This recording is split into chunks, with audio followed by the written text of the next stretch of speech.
Let's go Lions.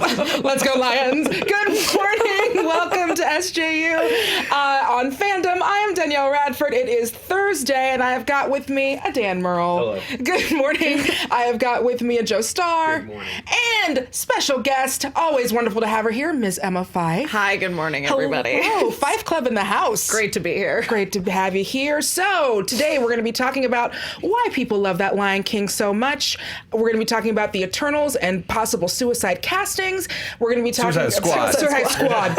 Whoa, that's Slightly a good. different. Much darker show. And we're going to be talking about American Pie's 20th anniversary. God. I didn't need to know that either, Dan. I know. Oh, this one's going to hurt, guys. We're going back to 20 years from everything, starting right now. Feeling that back hurt? It all hurts after a while. Get ready, y'all. Why people love The Lion King via people loving The Lion King. Thank you, Ryan.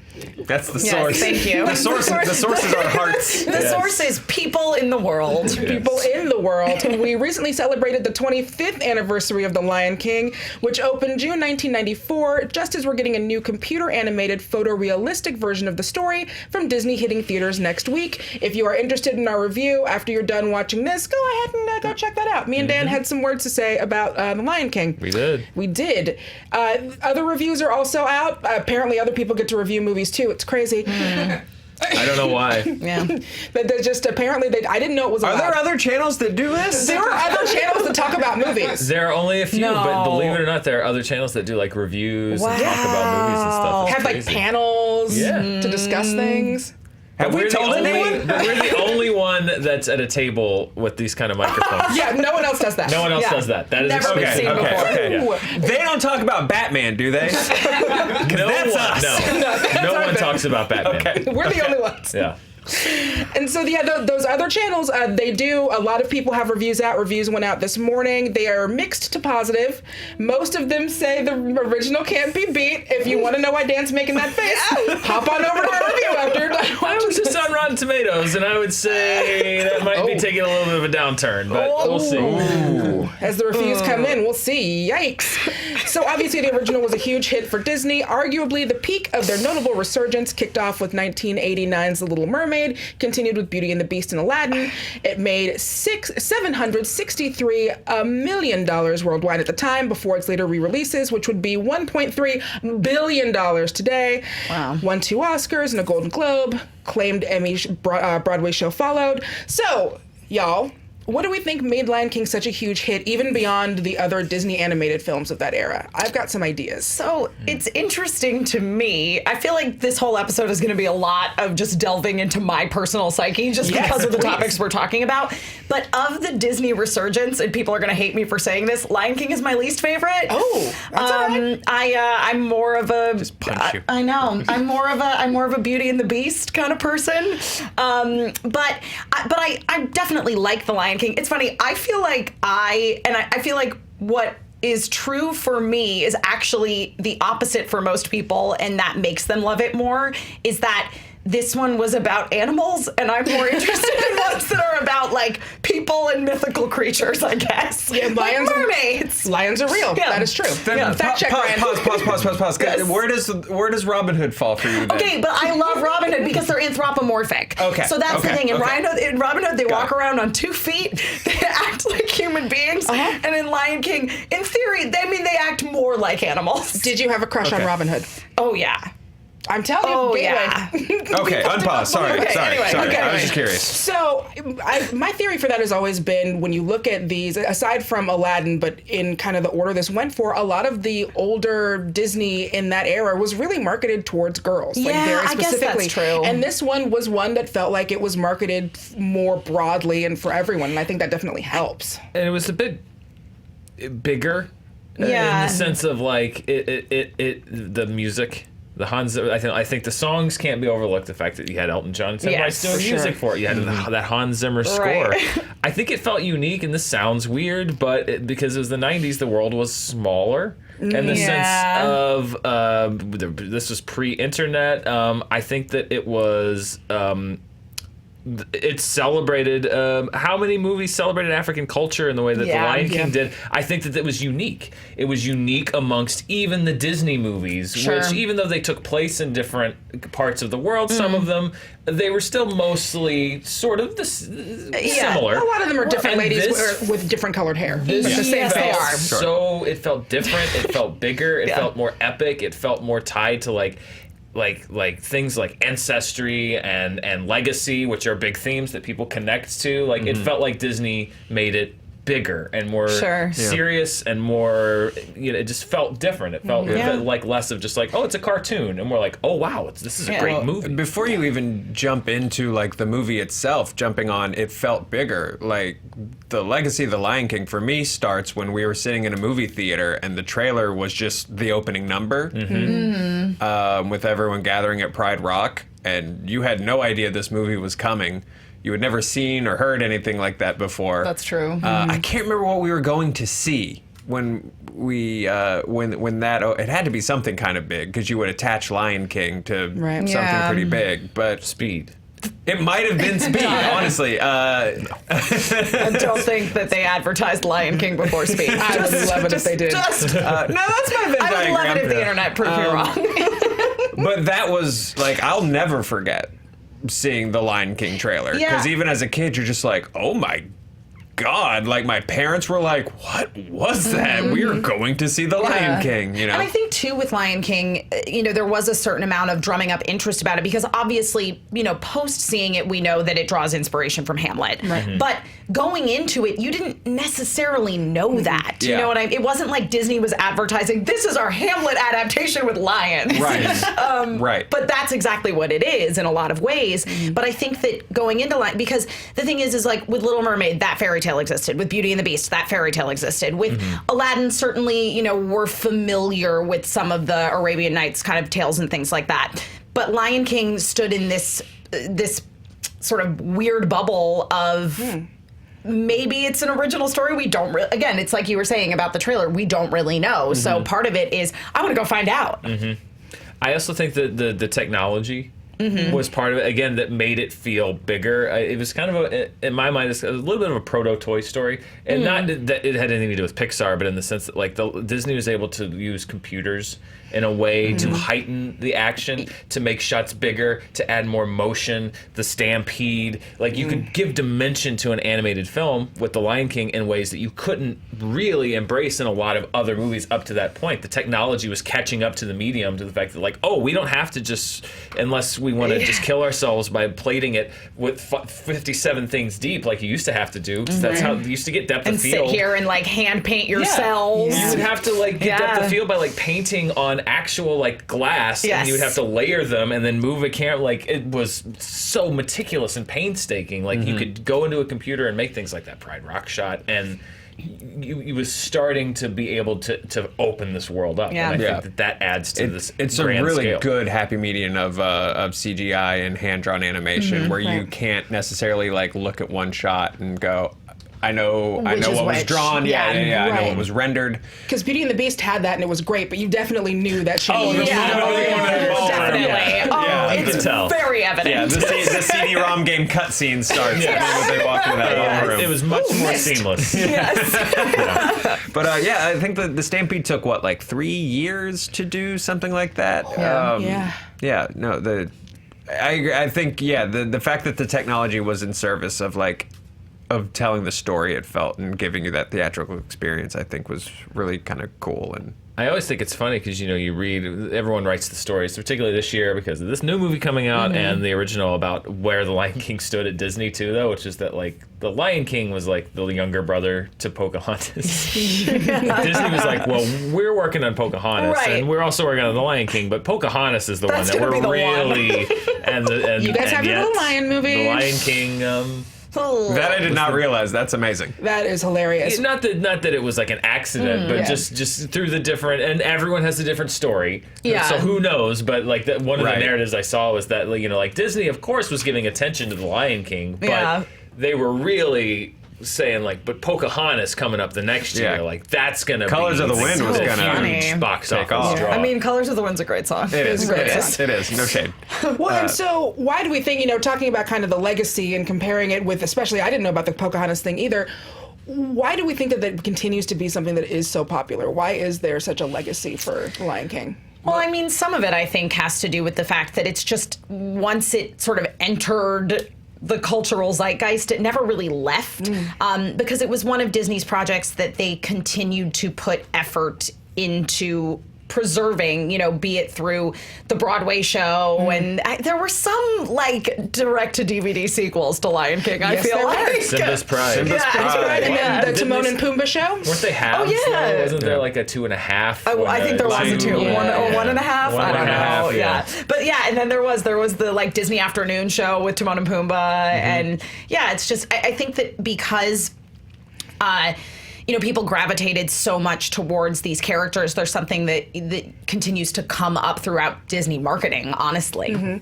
And for one of the reasons why because I love the Timon and Pumbaa show, and I think the reason why that works rather than when they did the Little Mermaid show and those other ones, because it's hard, and even the Aladdin show was good, but Oh, it yeah, can be the Aladdin hard show was when kinda fun. you necessarily have to change things. So it's like, at what point in the timeline is this, and what point is this? Yeah. Whereas with Timon and Pumbaa, they had a whole separate life from lions. Yeah. And so it's very Yes. easy to set them aside and let them have Yeah, their they're own Rosencrantz adventures. and Guildenstern. They can go off and do their own thing. Exactly. Yeah, exactly. I think that casting plays a huge Yeah, I part. think like so, sometimes too, there's just yeah. an alchemy that happens, and Yeah. it's probably not intentional. But when you just land, if you just look at the James Earl Jones, Jeremy Irons, Robert Guillaume, Yes. Ernie Sabella, and Okay. Nathan Lane, and Matthew Broderick, Right. and Jonathan Taylor Thomas, and just like Whoopi Goldberg and Cheech Marin, like all Yeah. the way Yeah. down, every single one So was this perfectly is an cast. interesting part of the conversation is because you look back at Aladdin, which was the predecessor to The Lion King, and you really only have one big celebrity talent in Robin Robin Williams, Williams. So that was kind of the start of celebrity casting in animation, particularly in Disney.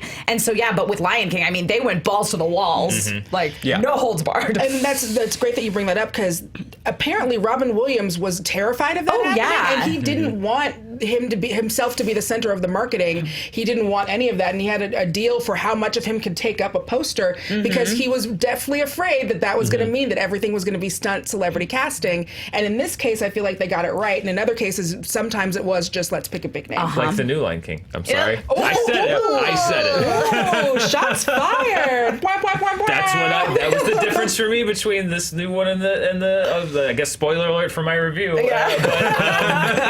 I felt like this new version of Lion King was that stunty. exactly. They were like, let's get the biggest celebrity we can have for almost every. There's a few that I think were cast well, and then there's a bunch that Like they Billy thought was like, Eichner. we need to do that thing like they did on the trailer. It's just like, ba, ba, ba, ba, ba, ba, ba, ba, ba. We're just going to overwhelm them with names. It's like, yeah, but can they bring anything to that role? Are they cast right? Is that the right part for them? Yeah. Every single role in that original feels like Robert Guillaume is the right person for Rafiki. Yes. Rowan Atkinson is the right person for Zat. Like they cast the right person Yeah. for that job. It really is. The original is a cast full of Robin Williams as the genie. Like where you're like, man, I can't see anyone else doing the Yeah. genie. I feel like top to bottom, I think Lion King's casting really, really nails it.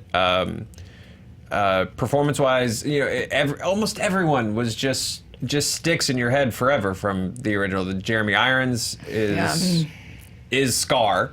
Oh, yeah. Again, I haven't seen the original, so none of my. You haven't seen the I original? haven't seen the new one. Yeah. I haven't seen the live action Joe one, was guys. Like, Joe's like, I've never seen The Lion King. I've only seen Kimba the White Lion. Well, according to who you talk to, that means you've seen the Lion King. That's true. Sorry, no, I haven't seen the all new live action one. Why do we keep calling it live action? We didn't actually. It it's says animated, it is not a it. computer animated photorealistic version. The general we, the royal we, The royal we. The same people that call Spider-Man movies films. They're movies. It's a guy fighting a guy in a fishbowl head. Let's stop calling them films. That's a little reductive, but let's continue. sorry. Dan is like, let me discuss Spider-Man. I've had a lot of coffee. Good morning. Welcome to SJU. Good morning. So I just want to stick on the performances. Be prepared. Jeremy Irons as Scar. I mean, is that's the best. Incredible. Yeah.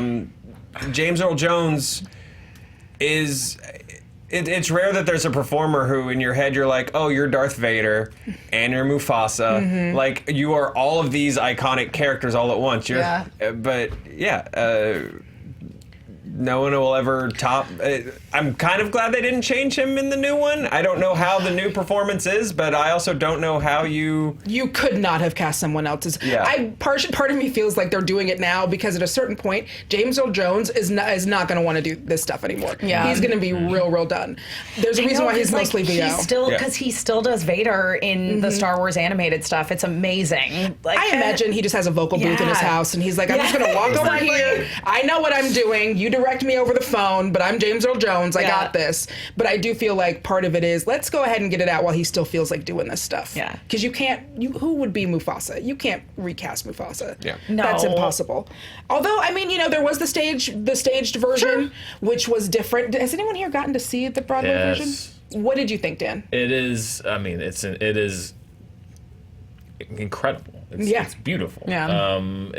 Plus, when you just throw that Broadway, I love when you take a musical and put a movie musical and put it on Broadway, because it gets the music and the singing gets better. Yeah, it always because does. you're on Broadway. That's not a slam against the movie musical, but it's like, Julie Taymor.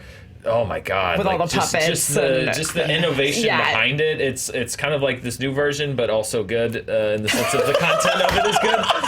It's not just a visual spectacle. Spoiler alert for my review again. Yeah, I think that's what it is. Is the Broadway show, like, it keeps the integrity of the film in terms of, performance and like really having the heart of what the story is all about, but it does also have that, like, I mean, the visuals are insane. It's crazy. I am a fan of stagecraft. Yes. I was a techie in high school, so I also just have a soft spot for that, and that's a very technical show in the sense of, like, it's very visual. It's very geared toward creating things visually and using stage and props and costumes and puppetry and just a mix of everything. And there are clips on YouTube, which is like how I've gotten to see it, because again, theater nerds this side of the table. Yeah. So that is how I got to see it as well. My degree's in musical theater. I didn't know that. Yes. That's fantastic. Yeah. So what did you've gotten to see it? Yeah. Did you get to see it live, or have you seen it on YouTube? No, I saw it live. That's great. Yeah. I have not. I wish I had.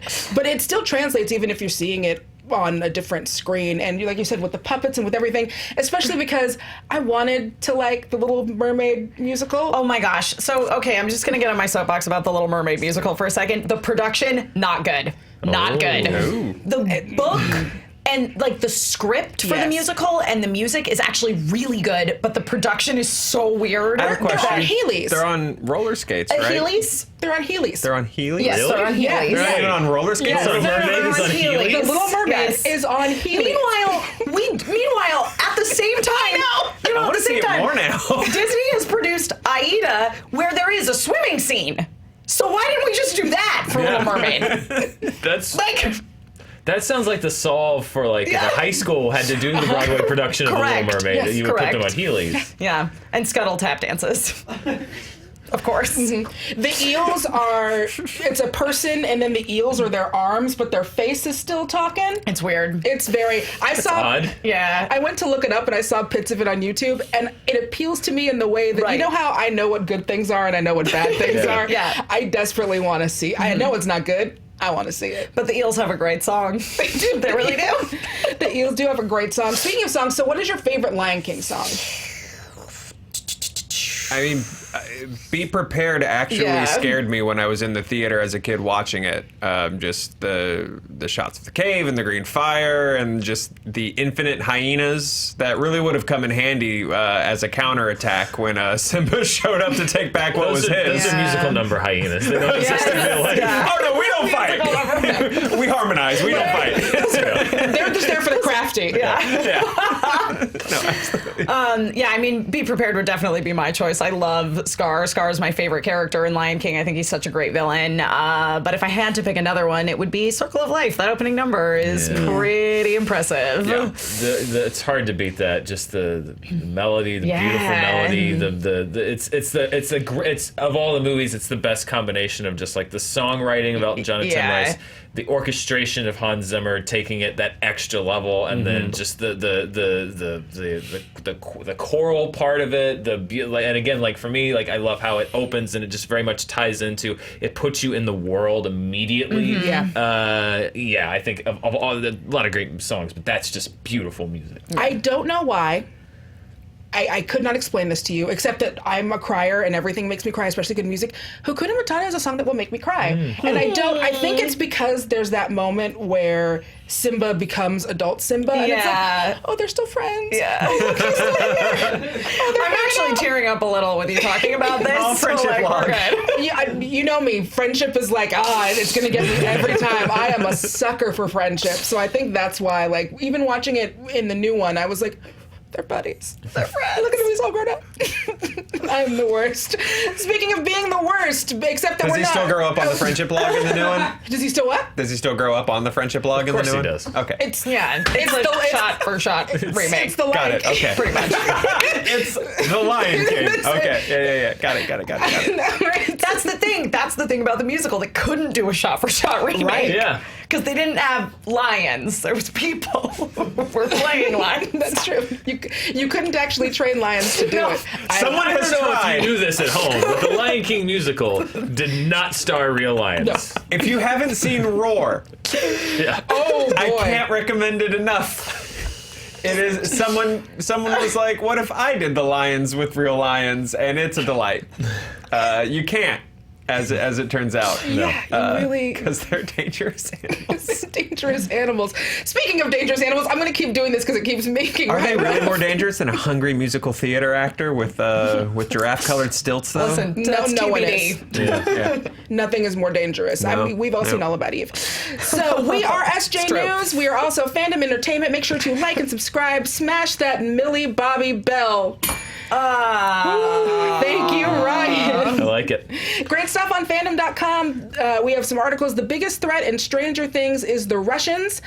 And we will be at San Diego Comic-Con. Hi, hello. Come to our panel Friday, July 19th, 8:30 to 10 in room 6A. That is in room 6A. And you can see all of our shiny, smiley faces. Is that AM or That's PM? PM. Well, to get I the have long also panel, had too much coffee. No, that's fine. To get the long panel, we have to go later. That's the trade-off. To go Yeah. later Yeah. because we want to do movie fights. We have an Yeah. Honest Trailer, exclusive premiere of an Honest Trailer. We'll probably show you one of our more recent ones. We've got the Comic-Con Honest Trailer. We're showing a bunch of new stuff. Bunch Yeah. of new stuff that you're going to get to see for the first time. If you've liked any of our new shows that we've come out with the last few months, we've got some previews of that stuff. It's a packed panel, but to get 90 minutes, we had to go later in the night. But that's fine. You can Close go out the out, night with us. enjoy the gas lamp for like an hour or two, and then come back and have fun with us. It'll be a good time. Yeah, come out and see us. We were very excited to meet all of you. Next story, the Eternals/Suicide Squad castings. This is via Variety. Speaking of Stranger Things, which I did a minute ago, Millie Bobby Brown is rumored to be in the cast for Marvel's upcoming The Eternals. Okay, so this casting news is a bit weird because it was thrown in kind of casually in an article from Variety, which was previewing Marvel Studios' panel for next week's Comic-Con. It wasn't its own big story. It was just kind of slipped in there. Yeah, so we're... I feel like that means they're not very confident in that scoop. Like Yeah. they think, Yeah. scoop? Yeah. I think they just, it's like a soft launch. Yeah. But I mean, it's Variety. They're one of the ones that we go to when we want to make sure of the news. So if it doesn't wind up happening, I assume that they will let us know. Those are the grainiest of salts. The grainiest of salts. And we don't know who she would play, even if this is a real thing. 11. She would play Just 11, the 11. Eternal. I mean, I'm fine Kind with of that. makes Kind sense, of. right? I'm kind Yeah. of okay with that. So I'm good with it. it's now going to be a crossover. MCU, Stranger Things. It's all just one big shared universe. I think she's gonna be a massive star, by the way. Like Millie Oh, Bobby Brown. yeah. Like, I know that she's like famous now, but like she's like it. Like She's got from it. the first season of Stranger Things, like just from a skill level and acting level, like she's really good. Really good. Yeah, I Yeah. think she's gonna like be one of those people that's like, hey, remember when Millie Bobby Brown was on Stranger Things in like 20 years? Like, oh yeah, I remember watching that. Yeah, well, we're all Yeah. talking about it while we're discussing her recent Oscar win Yeah, or something. exactly. Exactly. Yeah. Yep. So are you excited about her coming to the MCU? It feels inevitable. Yeah, totally. I mean, it's literally in our show notes that like every breakout star eventually seems to end up in the MCU. But at the same time, they also kind of make stars out of people because you look at somebody like a Chris Hemsworth, like that was his breakout star role was as Thor, and then you look at somebody on the other hand like a Paul Rudd who obviously had been working for a long time, but now is. I mean, for me, like, he was Josh in Clueless. I mean, I have been in love with him for a very long time, and he looks exactly the same that he's looked the entire time he's ever been on camera. But, you know, now he's, like, really been propelled into the A-list playing Ant-Man. So I feel like, Millie Bobby Brown is going to end up in the MCU in one way or another, probably.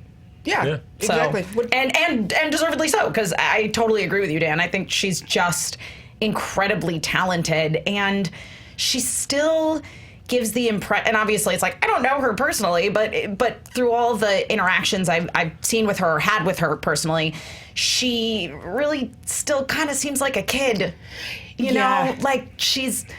Well, she is. I mean, she is, and that's a good thing. Stop texting Drake. Let her be a kid. Yeah, exactly.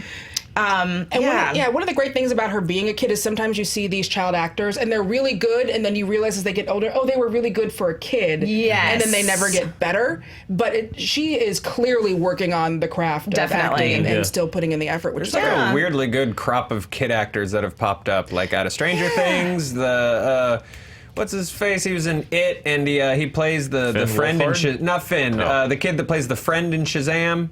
With the crutch. Jack Dylan Grazer. Jack Dylan. He's so good. He's really good. He's so good. And not to segue you into the next one, but Storm Reed's awesome. She's a great kid actor. Yeah, my comic knowledge stops like a few beats before Eternals. So like every time there's Eternals casting news, I'm like, okay, cool. And I feel like Eternals is going to be one of those ones where it's going to be like Guardians of the Galaxy in that they're going to do whatever they want to do with it because it's a property that most people aren't. Even us, like huge comic book fans, it's not a property that we're like, I can rank all of my favorite Eternals. No. Can't. But so for that, I'm also not too worried about trying to do a big catch up because I feel like they're going to do whatever it is they want to do with it. Yeah. And so I can't think of any like essential Eternals reading that I need to. I really can't. Like, maybe I'll review some old 90s Marvel Topps baseball cards that had a couple characters on them. Like, that's my Eternals knowledge. Those cards were clutch. Yeah, listen, it's foil. Still got them. I have when they would do the posters, and they would do the big ones. I had like my favorite artist that I liked. Nice. There was a great Jubilee one, which was pretty fantastic. And broke a lot of braces on that gum. Oh, yeah. Oh, that nasty, just that hard piece of like sugar-coated gum. It was literally just sugar, and you put it in your mouth, and the sugar instantly dissolved, and then you were just like chewing on a piece of rubber. I don't know. Oh, man. Those are the days. Do they still make gum like that? Probably. A few years ago, I found in my closet at home an old package of unopened baseball cards. And I had the gum. I tried the gum, and it. Well, I was curious. And I will tell you, it was probably 25-year-old gum. A stick of gum, and I will say that it tasted exactly the same, but it dissolved instantly. Yes. It just becomes, it just dissolves over time, I guess. It was just whatever elasticity it once had, and just becomes... It returned to its dream form. Yeah. Kids, don't try this at home. Let Dan do all the experiments. And the next day, I woke up with psychic powers. Wow. Well, see? That's what happens that's the price you got to pay. It's just some dissolved gum in your mouth. That's the trade-off. 2-decade-old gum. This is via Slash Film. James Gunn's Suicide Squad cast Storm Reed to play the daughter of Idris Elba's still unconfirmed character that is coming out on August 6, 2021. So originally Idris Elba was rumored, or we had heard that he was going to take over the role of Deadshot from Will Smith, and now that's changed into him playing a different character. But just like Deadshot, his character is going to have a daughter. Does it seem like this character change is going to feel really obvious and awkward? Like they just, that episode of The Office, yes, where they're doing Threat Level Midnight, and Michael had made the sidekick Dwight, but then just like auto replaced all of them, but left in one Dwight. Right, Do we yeah. think Yeah, it's yeah, going to yeah. be like that, or do you think it's possible for it to be a new character? I mean, I think that James Gunn is a good director and he Yes. has a good sense of humor, and so he probably will approach it humorously, and he will literally probably call it out on screen in some way about him being a new character that's basically exactly the same character, and I'm fine with it. You know? I mean, lots of movie characters have daughters. Yeah, that are that's different true. from each other. So I'm gonna say maybe. Who knows? I'm going for now that it's Idris and now that it's Storm Reed, I want them to play. I know it's Suicide Squad and I know they're all street level-y, but now I just want them to be like crazy characters. Yeah. I don't like because Crazy just because in how? I don't know, like he's. What's that Batman guy that's got the doll? And that guy. Let him be the ventriloquist, Yeah. and Storm Reed plays the doll. Like I want it to be weird. Now, just because everyone's assuming that it's gonna be his name's gonna be like Ned Shot, like Shot dead. yeah, Shot Dead. Oh God, it's Shot Dead. It is daughter. I let them be cosmic. Like Idris as Darkseid and Storm Reed as Big Birth. Kid Dark. Kid Dark or Kid Darkseid. I don't know. Like I just want it to be just bonkers. I still want Catman, and I'm never going to let it go. Catman. Catman. Catman. Yeah, I'm never going to let it go. Catman and the Kitten. See? Well, Catman is a really good... Guys, Catman is a character who starts... He's a good character. He's a villain, and then he becomes, the de facto leader, and he becomes a hero, and he's got a big heart. Catman. Idris Elba's playing a Catman though, right?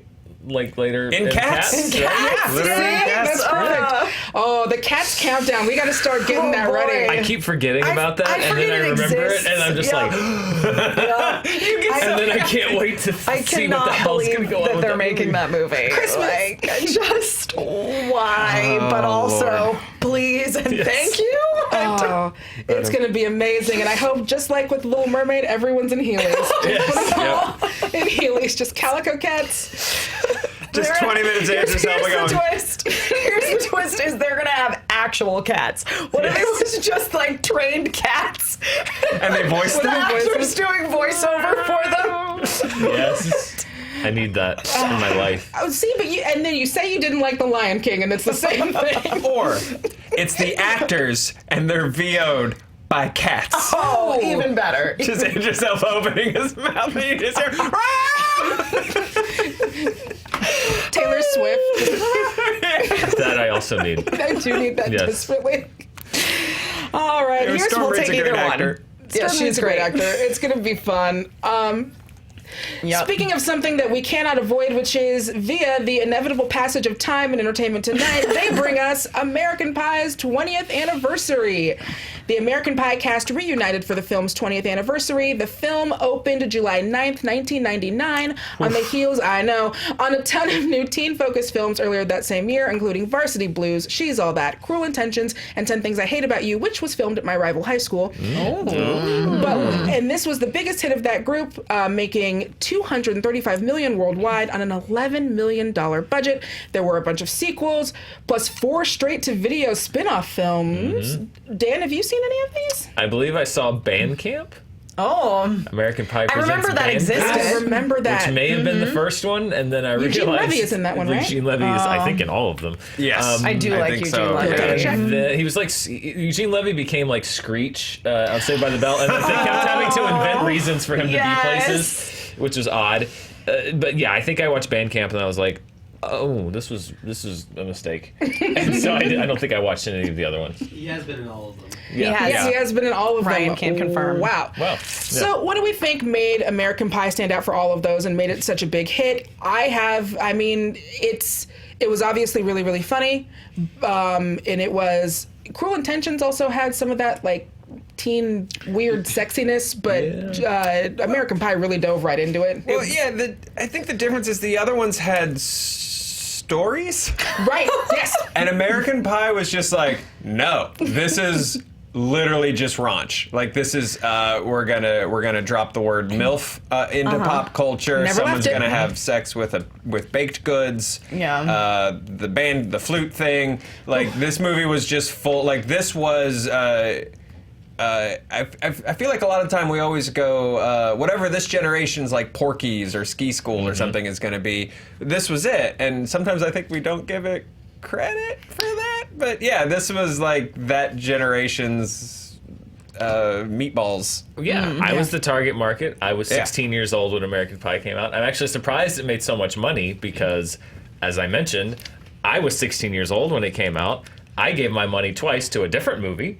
But I saw And American snuck Pie in twice on because we had a movie theater that had two diverging hallways, and if American Pie was playing at the end, it was super easy to go buy a ticket for one movie and just walk down the hall and go to the other one and hope that nobody busted you, which no one ever did. So I was 13 when American Pie came out, and again, this is now a deep delve into my psyche. I have never seen American Pie because when it came out, I was right at the age of the boys my age wanting to go see the movie. And my parents were really good at manipulating me into not wanting to see things that they didn't feel were appropriate for me to see. Wow. Basically by saying that they didn't think they were that smart. Because I grew up in the Northeast where it's like, education is everything, and so to me being smart was really important, and so my parents were like, it's just not very smart humor, and so I never had a desire to see it. And then by the time I was old enough to like easily see it and might have had a desire to see it, I feel like I know everything that happens in the movie already because everything is in the cultural zeitgeist. You could explain the plot right Of course, now. It would because probably be like you said, there isn't one. Yeah. So yeah. Would you be able to explain the plot right now? It's about a bunch of raunchy teenagers. One of them recounts about a time that she did something with her flute at band camp. And a boy also does a similar thing, but for boys with a pie. That is, I wish that's pretty much it. that there was more to that plot. I maintain That was adorable. Still, That was great. Thank you. that Allison Hannigan's turn in that movie.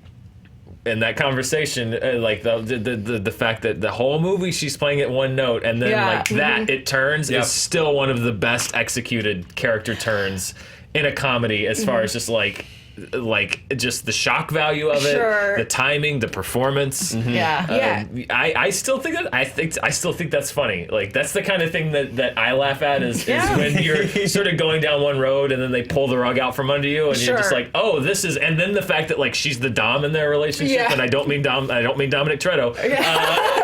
She's the boss, and that I think that's hilarious. Like you have this kind of meek, timid character who just seems like a total rube, and then that just on a dime, she's like, no, I'm not stupid. As a matter of fact, I'm no more than you do, so are we going to do this or not? You wimp. I think that's hilarious. I also, I think that was kind of the only thing that made me want to see the movie, but also made me terrified of seeing the movie because I knew it was this really raunchy, sex comedy about teenagers, and I loved Allison Hannigan so much from Buffy, so I wasn't, quite ready to see that be her. I don't know. Well, and that moment, I will say, because she's obviously great in Buffy, and she's obviously great in genre stuff, but it can be really hard to break out a genre, and that moment is how you get to her in How I Met Your Mother. It's moments that broke her out of being genre on the comic book convention. Well, even the other way too, because if she had not been Willow and she had just been this one time a band camp girl,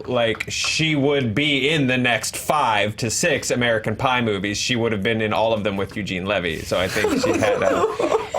Let me back up. No shade to Eugene Levy, because make your money. Because one of the things that makes this movie work is the fact that it is anchored by Christopher Guest ensemble comedic veterans. Because the kids, they're a very talented cast, but then you have Levy, you have brain going, Stifler's mom. Jennifer, right? Coolidge. Jennifer Coolidge. Oh my God! Thank you. Nailed it. That was Jennifer embarrassing. Coolidge. Yes. You've got Coolidge, who's hilarious, even though she's like a presence, I think, in the first movie, and then shows up in the third act. Yeah, but she kills it. She's fantastic. Super underused, but so also funny. Who else could have? That's another role, which is that's her. She owns that. And Levy is the king of just reacting to things.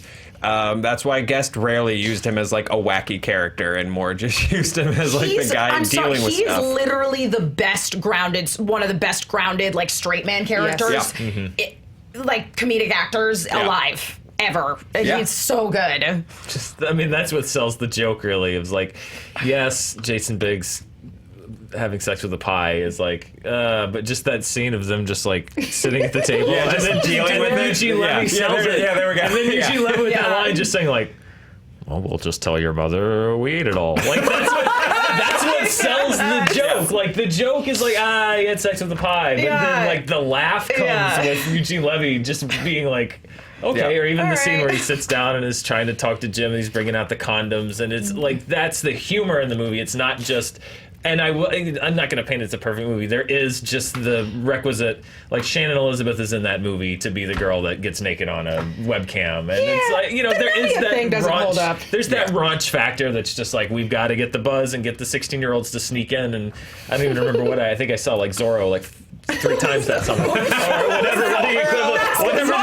whatever the equivalent. There are some movies out there like Dr. Dolittle and The Mask of Zorro that did really well because they were the movies of choice for teenagers that summer to pay to go see like and then American sneak in Pie. the American Mom, Pies of the world. I just really like Eddie Murphy. That's why I just love it. I saw Dr. Dolittle like officially like 4 times. But yeah, it's like I do think that it does have some actual humor value beyond just like the raunchy teen comedy of its time. And it was the first also like super raunchy teen comedy in a while that sort of helped it get the buzz. Was like, oh, it's this return to things like Meatballs and Porky's and for a new generation. Because for a little while, like everything had been trying to do like Hughes Light, like we're gonna make you the prom queen, or I bet you won't go on a date with that girl that has paint on her jeans, and stuff like that. Or those weird Shakespeare adaptations they were doing for a while. If you have not seen the it's weird. the high school version of I totally forgot about Yeah. Oh boy. It's like, it's intense. It's intense. I'm trying to find the right word for it, but it is something. Did that come out as like an answer to 10 Things? Because 10 Things is But it came out 10. in 2001. Yeah. So 10 Things. Well, 10 Things was part of the Romeo and Juliet. Right. Shakespeare to teen movie resurgence of the mid 90s to early 2000s. Yeah, and they also, with Clueless, which was taken off of Emma. There was a whole lot of kind of mining these older texts, and that's how we got Othello in a high school with a basketball team. Yeah, and super weird. Super weird. So so we know O doesn't hold up, but do you think that American Pie holds up? Does that hold up for? Well, it will always Joe, hold not up. me. Yeah, now you're saying It will always hold up for me to a certain extent because there's another movie that's on here that like Varsity Blues, which is still not a very good movie. your laugh. I don't want Your your laugh. But this is the gift of every generation is they have these movies that they link to not just a movie but an experience and a time in their life. So American Pie will always hold up to a certain extent for me because I connect it with a very it's a coming of age movie and I was at that exact right moment. Hard said. So I will always connect to it on a certain level. That's kind of why I'll always fight for Can't Hardly Wait, because that was my I do like Can't Hardly Wait. Yeah. I was actually just looking at our list of the other movies that came out, and so while this I feel like was really appealing to teenage boys, Cruel Intentions was for teenage girls. That was for us. That was part of a run of pop culture things that happened in the 90s where Danielle discovered a lot of things about herself. Yep. But I loved Cruel Intentions. My girlfriend in high school literally bought me 3 blue button-up shirts just to ride Philippe at the top of the escalator. Would she play colorblind while you were Amazing. Wow. No, I don't. Like, this isn't. American Pie is not a good movie, but I think more than holding up, I think it deserves to be recognized, and the anniversary deserves to be recognized, because I do think it really impacted comedy. Like, in the same way that, like, Adam McKay and Will Ferrell turned comedy into, we're just going to start improvising. Like, aside from just the careers American Pie launched, because if you look at that cast, it's like, that's kind of a who's who of that era that kicked off there. But also, the raunchy director's cut. Like, again, these aren't necessarily good legacies, but American Pie is responsible for them. Right. Like, director cut comedies that were literally just like, there's 8 more pairs of boobs! Like, Stuff like that. Multiple direct-to-video sequels, because then you had Ryan Reynolds, Van Wilder. Van Wilder. Van Wilder sort of went the same route with sequels. Yep. The road trip. It definitely launched. It's definitely responsible for a certain industry change in that period of time. Like, it changed how you sold DVDs. And Disney could release gold and platinum and do it classily, but movies like this had to be like, it's the Dong's Out edition. Well, because physical media was becoming actually affordable at that time. Yep. It used to be a movie come out on VHS, and it was $100 for the first 6 months, because video stores were like, we don't want everyone buying these movies, so studios would say, like, okay, if you want to buy the movie, it costs $90, but if you want to rent the movie, it's $4, and then like 3 months after, they'd be like, okay, now you can buy it for $10 or $12. Yeah. But DVDs was like, no, the day the movie comes out, you can buy it for $20 or $15. yeah. And so things like American Pie, you're right, with those kinds of comedies, there's something about Mary, those Which of the are world. super rewatchable. Yeah, they're super rewatchable, and they took advantage of that new market and saying, like, you can buy the extra pie cut. More pie, unrated, that's a big unrated. It doesn't necessarily mean it's NC-17. It just means that they put extra stuff in there that they didn't show the ratings board. It's just a smart way to make it sound raunchier than it was. But not always. Sometimes it really was like, ooh, gross. No. But yeah, like it came out at a time where you could do that on home video because it was DVD and you could buy it when it came out. Yeah. So do you think in this era of remakes and reboots and all of that stuff, wouldn't necessarily want to see a reboot of this, but would you want to see them come back and do another sequel with the cast or a reunion tour? No. They go to their 20th reunion and they're still putting stuff in people? It's like, if it's for us, and it's like, I'm good. I don't need, They did every jump the shark thing. They went to college. They got married. They had their high school reunion. Yeah. It's like There's one that's literally about Eugene Levy streaking. Like, that's The whole plot of Naked the Mile. movie? Yeah, it's called American Pie Naked Mile. Am I right? I'll find it. Thank you, Ryan. Someday we're going to show you on camera, Ryan. But for now, you belong to us. Just a disembodied voice. Man, that's going to be really fun with the search on the company website for Ryan. Sorry, point HR my way if they ping you. Yes, I believe you were right. That's from 2000. The Naked Mile. 2006!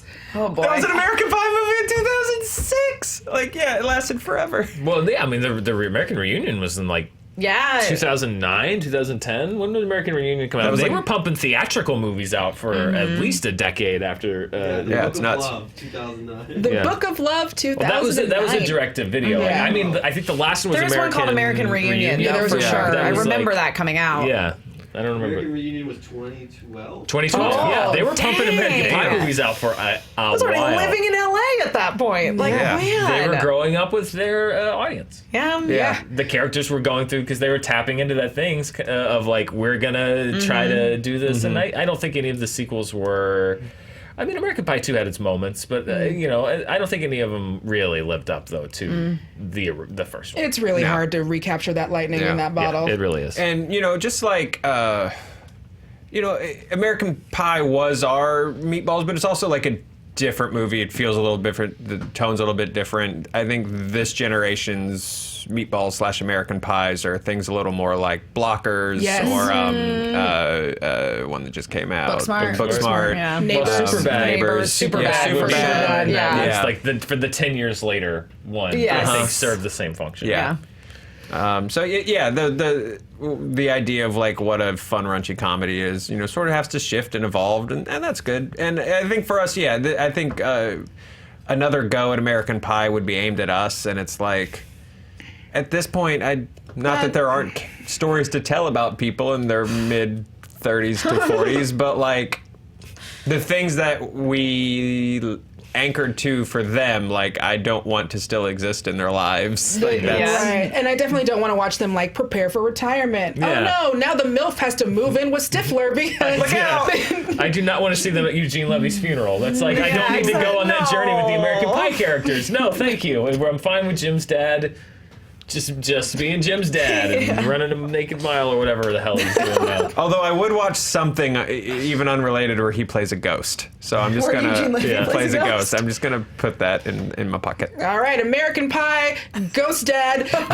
Look forward to that script by Joe Starr in the next 5 years. Thank you all so much for hanging out with us on another episode of SJU. Again, we've got a ton of great stuff up on the website. Go check out me and Dan reviewing Lion King. He does have a lot more to say than the stuff that he let out here, I promise. Seemed like he liked it a lot. I just loved it. It's great. Yeah, go check it out. That's really great. We've got the new Honest trailer out for Game of Thrones. We put up the Honest trailer commentaries, which again, those go up on Wednesday now on the Screen Junkies channel, not here on Fandom. So yeah, go do all the things, and we will see you tomorrow for Fan Friday. Bye. Bye.